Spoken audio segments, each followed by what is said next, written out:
আসসালামু আলাইকুম গাইস, আমার দ্বিতীয় ব্লগে আপনাকে স্বাগতম।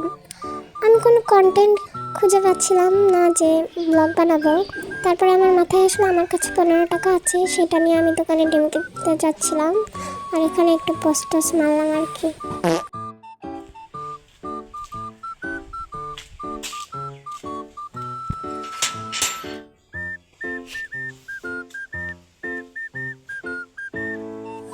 আমার সামনে আপনারা দেখতে পাচ্ছেন একটা সুন্দর মসজিদ এবং তার সাথে একটা সুন্দর ফুলের গাছ।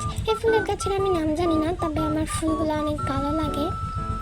ফুলগুলো দেখতে কিন্তু অনেক কিউট, আপনার মতো।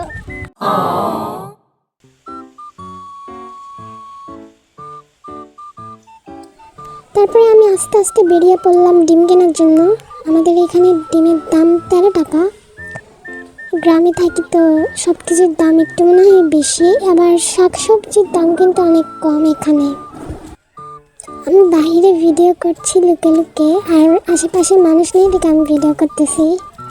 আর এখানে একটা মুরগি কি আমাকে দেখে পড়ে যেতে ধরছিল।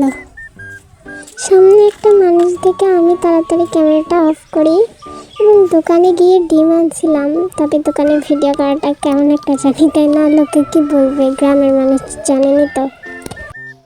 এরপর ডিম নিয়ে খেলতে খেলতে আমি বাসায় যাই।